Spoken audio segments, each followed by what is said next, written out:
Hello guys and welcome to my channel love techs. आज हम इस वीडियो में बात करेंगे क्लास 12 के आरव बुक के चैप्टर कविता के बहाने के समरी के बारे में, जिसके कवि कुंवर नारायण है। So let get start. पहला प्रसंग।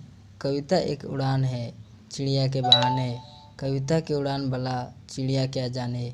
बाहर भीतर इस घर उस घर, कविता के पंख लगा उड़ने के माने, चिड़िया क्या जाने। व्याख्या। कवि कहता है कि कविता कल्पना की उड़ान है। इसे सिद्ध करने के लिए वह चिड़िया का उदाहरण देता है। साथ ही चिड़िया की उड़ान के बारे में यह भी कहता है कि चिड़िया की उड़ान सीमित होती है, किंतु कविता की कल्पना का दायरा असीमित होता है। चिड़िया के अंदर बाहर या एक घर से दूसरे घर तक ही उड़ती है, परंतु कविता की उड़ान व्यापक होती है। कवि के भावों की कोई सीमा नहीं होती है। कविता घर घर की कहानी कहती है। वह पंख लगाकर हर जगह उड़ सकती है।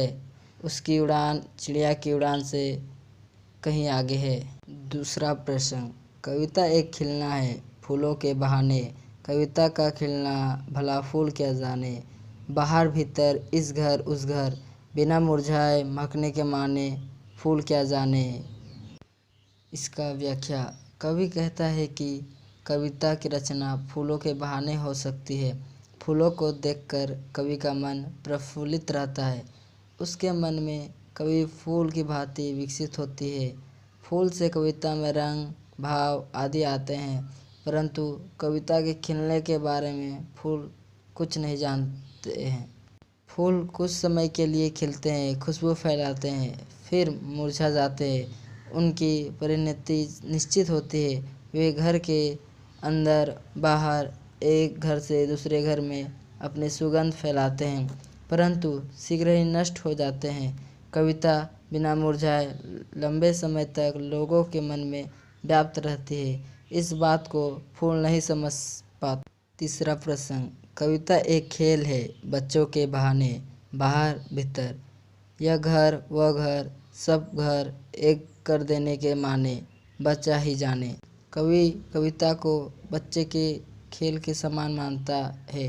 जिस प्रकार बच्चे कहीं भी किसी भी तरीके से खेलने लगते हैं, उसी प्रकार कवि के लिए कविता शब्दों की क्रीड़ा है। वह बच्चों के खेल की तरह कहीं भी तथा किसी भी स्थान पर प्रकट हो सकती है। वह किसी भी समय अपने भावों को व्यक्त कर सकती है। बच्चों के लिए सभी घर एक समान होते हैं। वह खेलने के लिए समय अपने पराये में भेद नहीं करते।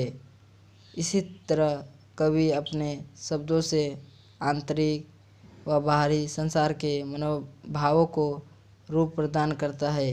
वह बच्चों की तरह बेपरवाह है।